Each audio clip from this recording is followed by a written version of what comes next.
खुलुमबाय आं सिबिरानि ब्रह्म नोंथांमोनखौ आंनि एसबि बड' निउज चेनेलाव गासैखौबो बरायबावनाय थाबाय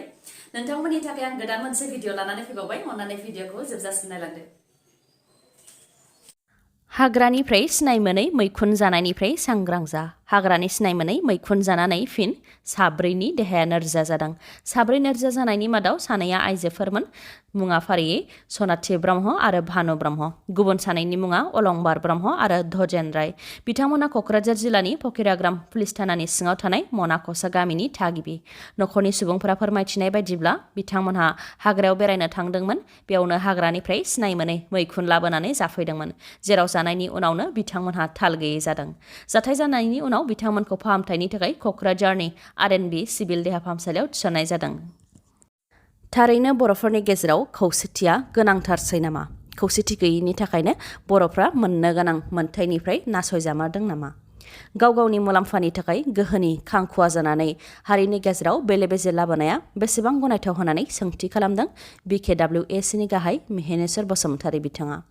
बर' हारिनि रैखाथिनि थाखाय बर'नि दैदेनगिरिफोरखौ खौसे जानो थाखाय खनले खनले खावलायहरदों बिटिआर गोरोबथानि सागानगिरि आरो BKWACनि गाहाय मिहिनेश्वर बसुमतारी बिथाङा 18 मे बर' बिजों सानजों लोब्बा लाखिनानै मिहिनेश्वर बसुमतारी बिथांनि खौरांगिरि मेलनि गेजेरजों हाग्रामा महिलारि आरो प्रमद बर' बिथांखौ खौसे जानो खावलायहरदों बिथाङा बर'नि गेजेराव खौसेथि गैयैनि थाखायनो गुबुन हारिया खाबु लागासिनो दं आरो बर'फोरनि गेजेराव गावस्रा होलायनानै गुबुन हारिया राजखान्थि खालामगासिनो दं होननानैबो बुंथिबावो बिथाङा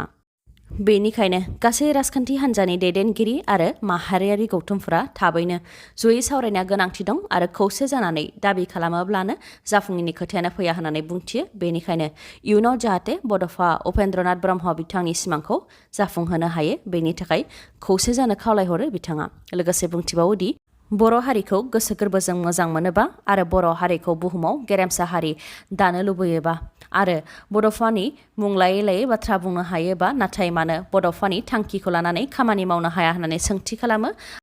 आरो गाव गावनि मुलाम्फानि थाखाय गोहोनि खांखुवा जानानै हारिनि गेजेराव बेले बेजे लाबोनाया बेसेबां गनायथाव होननानै सोंथि खालामो बिथाङा लोगोसे बुंथिबावोदि गासैबो आफादनियानो गुबुन गुबुन थांखिफोर थायो अब्लाबो गासैबो बर' हारिनि जौगानायनि थाखायनो खामानिखौ मावो अब्ला गावजों गावनि गेजेराव फारागथिखौ मानो गारनो हाया होननानै बुंथियो बिथाङा लोगोसे खौसेथि गैयैनि थाखायनो बर'आ नासयजादों आरो जोंनि मोनथायनिफ्राय गोजानाव थानो गोनां जादों होननानैबो फोरमायथिबावो बिथाङा जेरै बर' बिजोंनि फरायसालिफोराव फोरोंगिरि मोननो हायाखै आसाम सरकारा 9,000 टेट उथ्रिसारनाय बिजाथिफोरखौ थिसननायाव गासै आसामाव बर'फोरा सा 96ल' मोननो हादों बेनि अनगायैबो बावैसो सिगां सा 23,000नो साख्रि होनायाव बर'फोरा साबेसे मोननो हादों बेनि सायावबो डाटा दिहुननानै नायनाया गोनांथि दं होननानै बुंथियो बिथाङा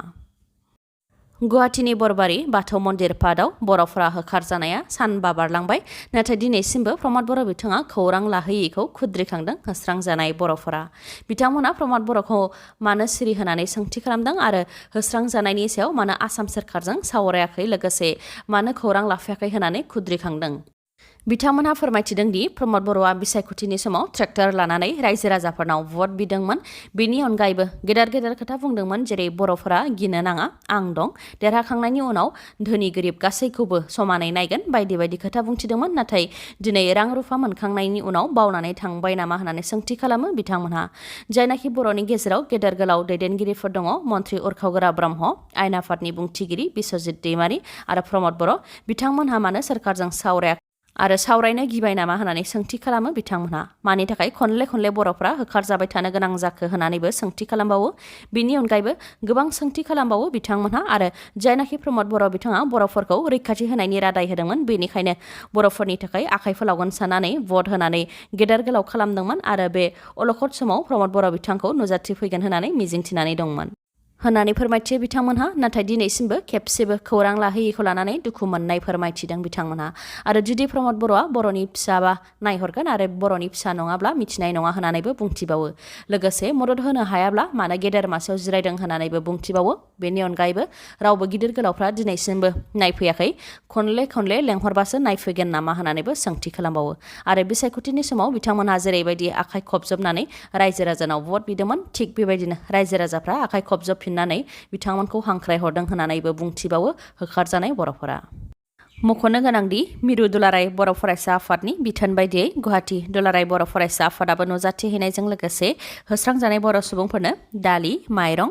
आलु, थाव, दै आरो त्रिपाल हैदों। गुवाहाटी दुलाराय बर' फरायसा आफादजों लोगोसे गुवाहाटीनि कटन कलेज, आर्य कलेज, बर'आ कलेज आरो माखासे कलेजनि बर' फरायसाफोराबो दावबायहैफादों।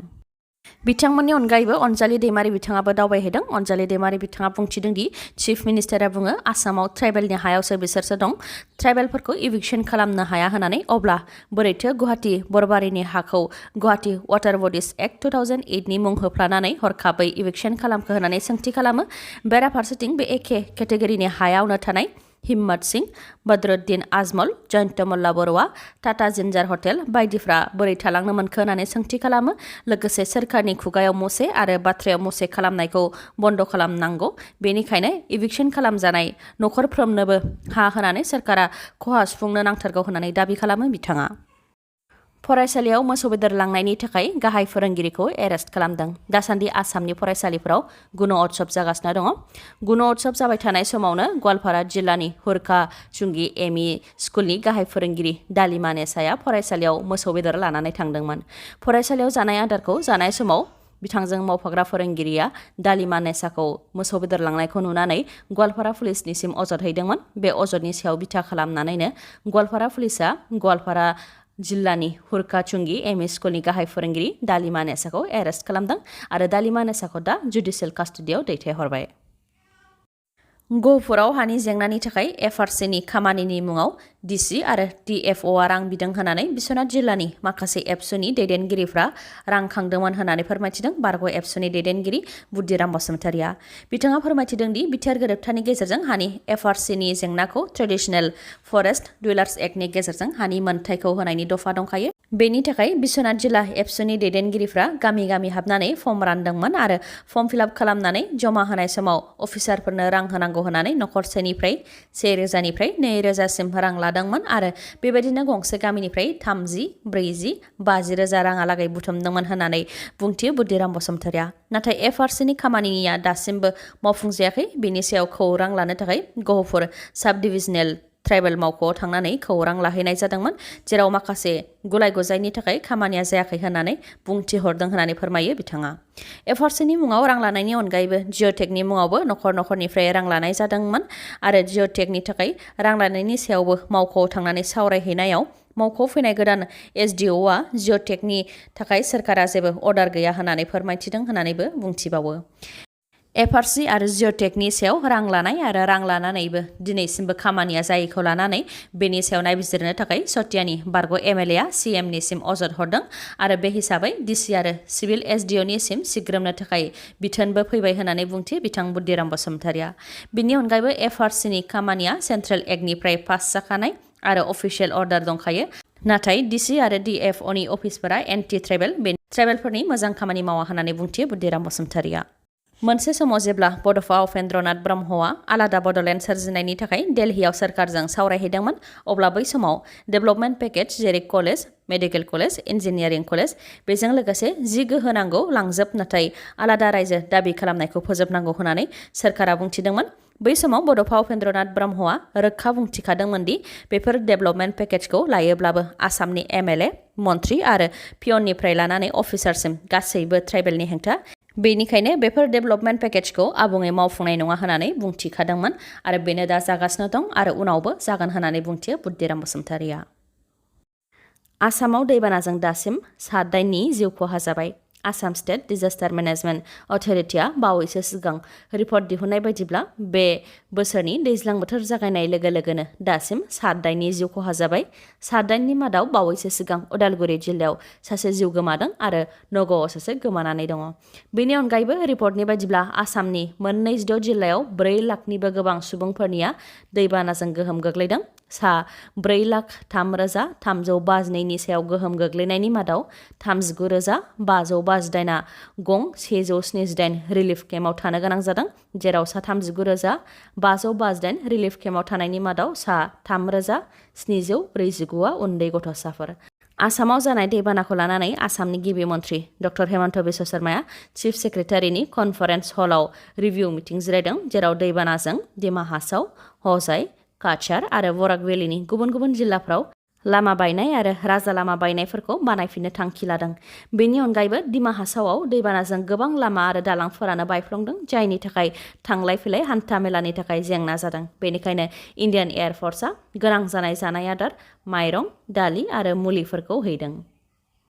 दिनैनि भिडिअ'आ एसेनोसै। गाबोन आरो गोदान भिडिअ'जों लोगो मोनफिनबावगोन। नोंथाङा दासिमबो आंनि चेनेलखौ साबस्क्राइब खालामाखैबा अन्नानै साबस्क्राइब खालामदो, लोगोसे लाइक, कमेन्ट आरो शेयार खालामनो दाबाव। गोजोन्थों।